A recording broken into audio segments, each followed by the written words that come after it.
former Phoenix police officer. I just found out over 36 years at the Phoenix PD, and now Phoenix City Councilman Kevin Robinson. Thanks for coming in studio. I appreciate it. No, Mike, thank you for having me. I truly appreciate the opportunity. Two topics to discuss with you. I think your expertise is unique in this area. One of them has to do with a bill in the legislature dealing with photo radar. Are you a proponent of the use of photo enforcement? Yes, I am. Very much so. So do you, and I want to get into why that is, because I think I read the op-ed piece. You say it's a force multiplier. Right.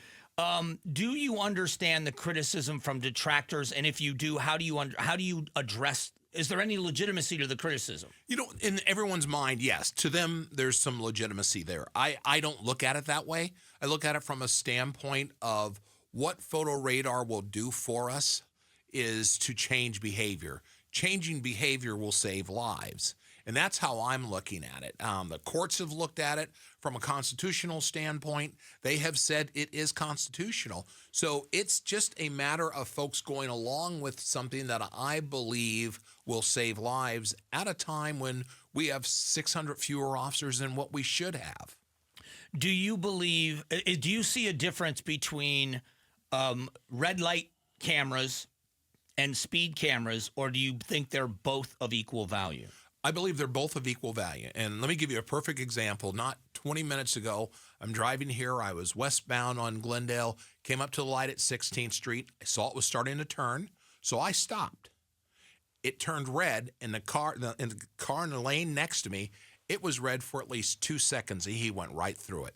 That type of behavior, and that's what it is, it's a behavior, it's going to continue until someone stops it. And it gets stopped by either a police officer pulling them over or receiving a ticket of some sort, or them being involved in a crash. And I don't want to see the latter occur. How do you address the issue of service? Because I think we all have a nightmare story about a photo radar ticket and service. How do you get legal constitutional service of a summons of a ticket?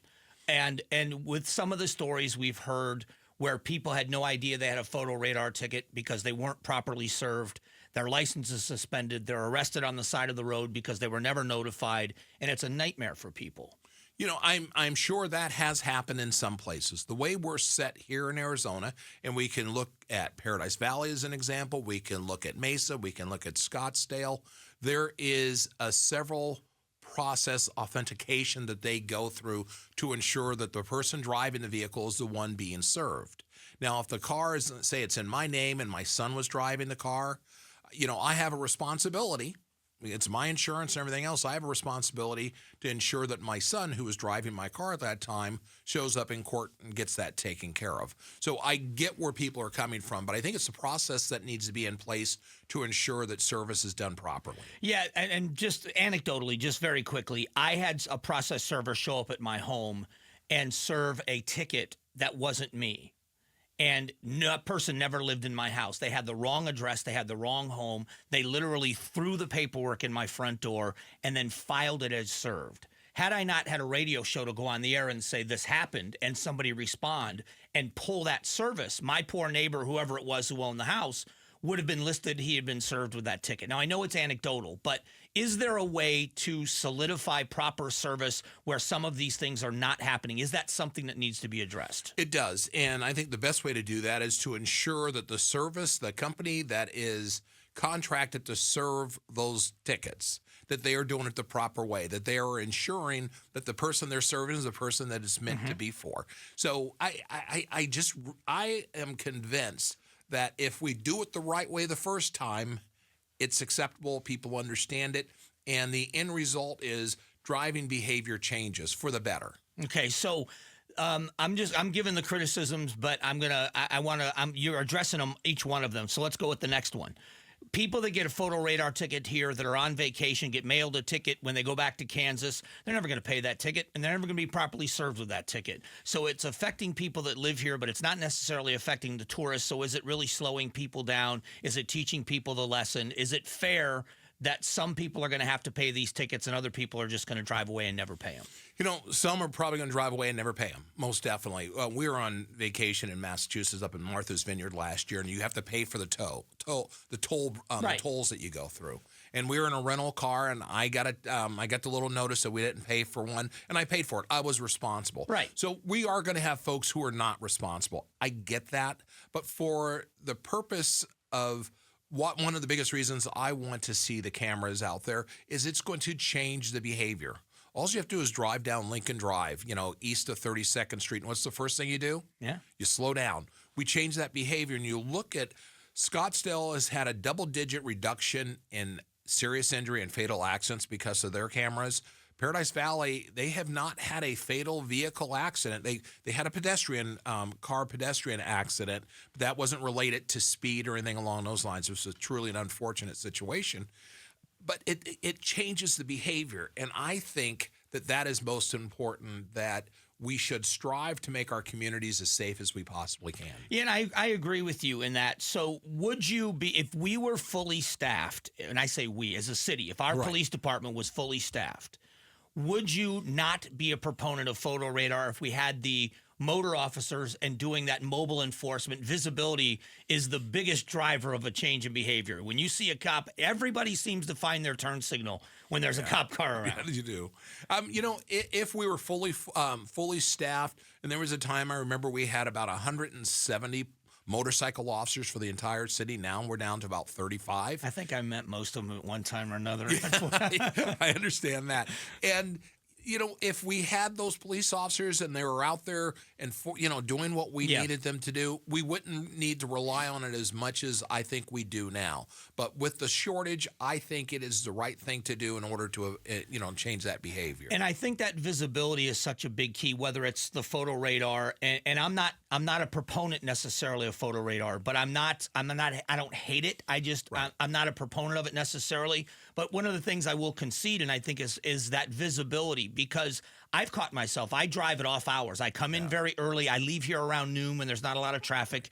Our roads are pretty wide in some places. I've been on 24th Street, and it's 35 miles an hour, and I've looked down, and I'm doing 47. Yeah. I don't think I'm traveling fast, but I'm 12 miles an hour over the speed limit, and that reminder seeing it. But if I don't see it, I'll travel the whole road going much over the speed limit. Exactly. Most people are that way until they either see a motorcycle officer or a patrol officer, then the behavior changes. Right. And we will have that same effect, that same impact when you see the signs that say photo enforcement ahead and things along those lines. And I'm all in favor of it not being a trap, that the proper signage would be everywhere, that people are going to see it, you're going to know it. And if you decide to ignore it and you get a ticket, that's on you. Yeah, and I will tell you, I think there's a difference between the red light cameras and the photo enforcement for speed, because you're right. You can see the behavioral changes when there's an intersection with a red light camera. People stop on yellow, they don't speed up on yellow. Exactly. And I do see that behavioral change. And I think that's what's most important, that we need to change that behavior, because when I drive now, I was coming home last night. It was around 8 o'clock after a community meeting out in Ahwatukee. The light turns green. The guy behind me honks, and I don't go right away. I wait a second or two. Then I proceed, because I know that there's some guy coming eastbound, westbound, northbound, southbound, or what have you, and they are thinking they're hitting the lights right at the right time, or they're thinking, oh, I can make it through the light. I don't want to be in the middle of that, that accident in the middle of the intersection, because that's how people die. Yeah. And I am of the opinion that we can definitely truly reduce the number of fatal accidents we have in the city of Phoenix with more stricter enforcement, not just by the police officers, but by the use of photo red light and speed cameras. So the last question on this topic is the city of Phoenix, barring something done at the state legislature that would outlaw it, is the city of Phoenix going to ramp up and expand its use of photo radar and red light cameras? Currently, we do not have it, and yes, we are. It passed through my subcommittee. I'm the chair of the Public Safety and Justice Subcommittee, passed through unanimously, where we then pushed it through the full council. So yes, the RFP is out. We hope to have them in place later this year. And again, there's going to be an educational component too, as we put everything in place to ensure that people are well aware of what we're doing, where we're doing it, and how it's being done. All right, a few more minutes with Phoenix City Councilman Kevin Robinson, but it's important for here, I think, both aspects. You're over 36 years of policing the streets of Phoenix. There was two surveys that are out, Phoenix Law Enforcement Association, the Sergeant and Lieutenants Associations. Well over 90% of officers very concerned about the new use of force policy. The word they keep using is vague. How do you see this use of force policy? Do you think as it's implemented and used, they will change their opinions on its value? I think so. You know, we were talking earlier about the use of body-worn cameras, how everyone thought, Yeah. oh no. And now we know the value of it. I think the same is true with this use of force policy. I've read it several times. I don't see it as vague. I see it as more specific. Me personally, and I'm basing that on our old use of force policy that had not been changed when I was a police officer. I hit the streets in December of 1980. Retired in 2017, and during that time span, there was very little that changed in our use of force policy.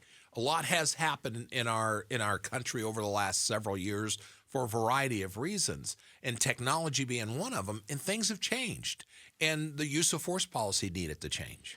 Do you understand, or from a cop's perspective, when you hear a cop be concerned because they have to be confident that they're going home at the end of their shift, that they have the ability and the right to protect themselves if they need to in a situation, and they need to be trusted that they're going to make wise decisions when doing it. Do you understand the concern?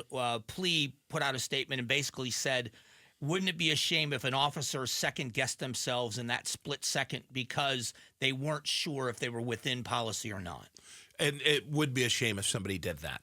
But I think the policy is clear enough where it explains, it says reasonably objective, a reasonably objective individual based on the circumstances known to you at that time.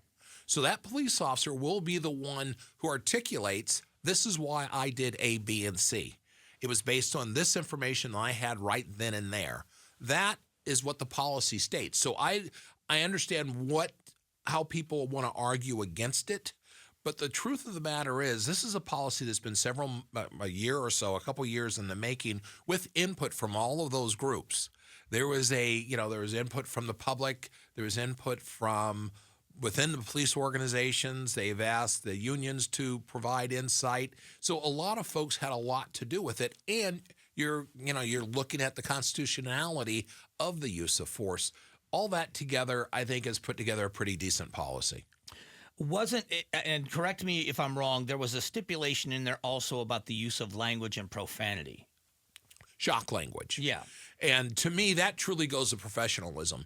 If you're going to call someone a name, and someone taught me this a long time ago, that person better believe that that's who they are. And that's a fine line to walk, because there was a time when you didn't use that language. And I know times have changed. I know people are using language that I don't necessarily agree with, but I'm an older person now. I'm probably a little bit more conservative than others. I get that. But it goes to professionalism. And I think calling someone some of the words that are, the dropping the F-bomb or MFer and all that other kind of stuff that is being used with regularity, because I see all the videos and such, it bothers me. It truly bothers me. But if it's an individual, and we're talking if it's a gang member, somebody like that, and you're using it because it's appropriate, you still have to be the one to explain that away.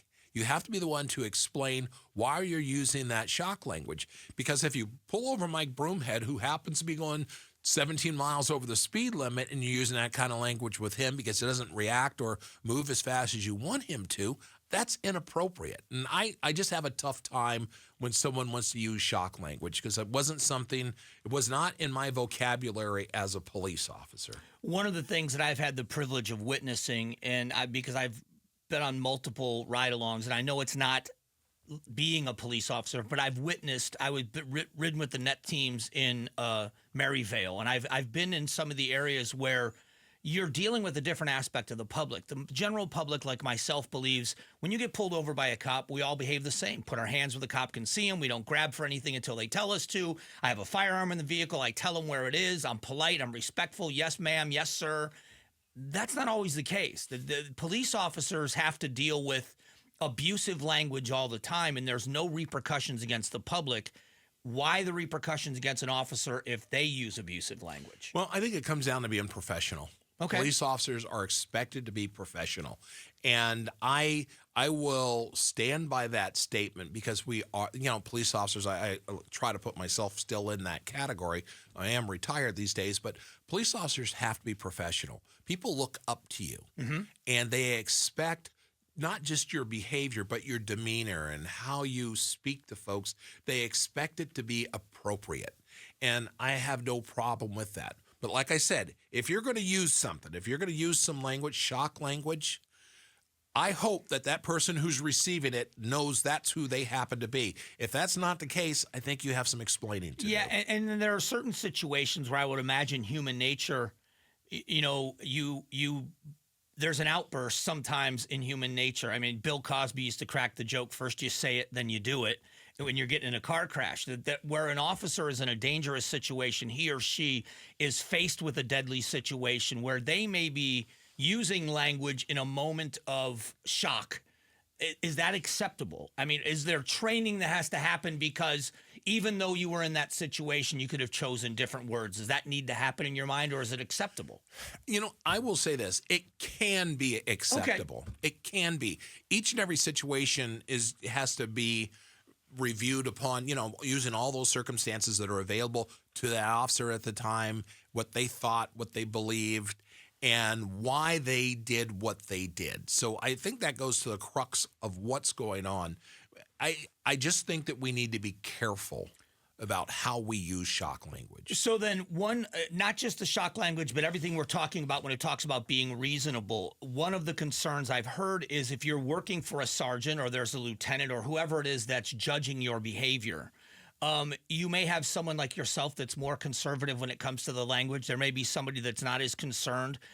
Do I have to worry about who it is I'm answering to, or is the policy, and everybody's held to the same standard? The policy is the policy, and everyone should be held to the same standard. But I go back to each individual officer who's involved in something will have an opportunity to explain why they did what they did. If it's a use of force, if I decide to pull my gun out and point it at someone, I will be able to articulate why I did that. If I pull the trigger and I end up shooting someone, I will be able to explain why I used deadly force against this individual. There are policies, they used to say, or they still say it, policies are, they're written down, but they can be, they can be interpreted differently.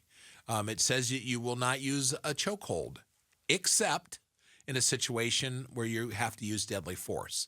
So an officer may be in a situation where they're fighting with someone. The person's grabbing for their gun. The person has a hold of their gun, and they can't break that hold. And they elect to go ahead and apply the carotid neck restraint. Yep. You can explain why you did what you did based on the circumstances that were known to you. And I think that's the key. I really appreciate the perspective. I think you're the perfect person to have this conversation with. You're on the council now, but you spent years as a cop, and hopefully you'll be able to bridge that gap between the two and keep doing it, because I know you're doing it already. Thank you. I hope to, and I'm the chair of the Public Safety and Justice Subcommittee. We have a lot to do with the police department. We're moving, I think, in the right direction.